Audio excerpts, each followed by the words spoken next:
FTA होने से क्या होगा, भारत ज्यादातर प्रोडक्ट यूरोप में बेचेगा। देखिए यूरोप में प्रोडक्ट भारत पहले भी ज्यादा बेचता था अमेरिका की अपेक्षा, लेकिन प्रॉफिट वहां से कमाता था, लेकिन अभी यूरोप से कमाएगा। जैसे अमेरिका भारत के लिए जरूरत बन जाएगा और भारत अपना जो मार्केट नया तलाशा है वो यूरोप को, अब अमेरिका अपने लिए मार्केट तलाशे किसको, भारत को, क्योंकि चाइना में तो उसकी दाल नहीं गलने वाली है, क्योंकि उसके जो महंगे प्रोडक्ट्स हैं वो चाइना और भारत दोनों में इतनी आसानी से तो नहीं बिक सकते हैं अगर भारत टैरिफ लगाए, क्योंकि भारत में चीप लेबर है।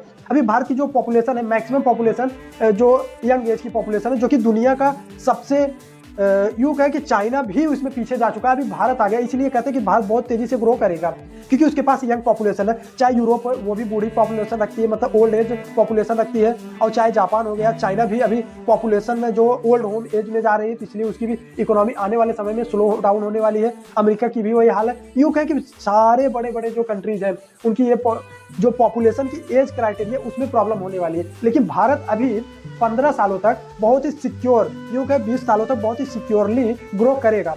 इसलिए सारे देशों की नज़र भारत के ऊपर है। अब एक चीज़ ये देखिए कि अगर बात ये भारत और यूरोप की हो तो अमेरिका की तरफ से तो प्रतिक्रिया आएगी। तो अमेरिका के जो वहाँ के वाणिज्य मंत्री है उन्होंने एक प्रतिक्रिया दी। उन्होंने कहा कि हम यूरोप के लिए लड़ रहे थे, यूरोप को बोल रहे थे कि भारत के ऊपर सैंक्शन लगाए। वो सैंक्शन क्यों लगाना चाहते थे, क्योंकि भारत रसिया से ऑयल परचेज कर रहा था। अब वो बोल रहे हैं कि यही यूरोप वाले खुद जाके भारत साथ ट्रेड डील कर ली, इसीलिए तो मैंने नहीं किया। देखिए बात तो सही है, अमेरिका यूरोपियन यूनियन से पहले बहुत ही अच्छी नेगोशिएशन के टेबल पे था एफटीए करने के लिए, लेकिन अभी एक ऑडियो क्लिप वायरल हुई है, उसमें जो जेडी वेंस है वहाँ के वाइस प्रेसिडेंट है अमेरिका के, ट्रम्प, यूं कहे एक तो ट्रम्प है वो तो बिल्कुल से दिमाग से हटे हुए, यूं कहे कि फुल टू बिजनेसमैन माइंडसेट से, और दूसरे जेडी वेंस जो कि वाइस प्रेसिडेंट, दोनों एक तरीके से उसी प्रकार के हैं कि जिसकी कोई कल्पना भी नहीं कर सकता। अमेरिका को आने वाले समय बहुत ही लंबा लॉस होने वाला है, ये तो सबको भी पता है, उसको भी पता है।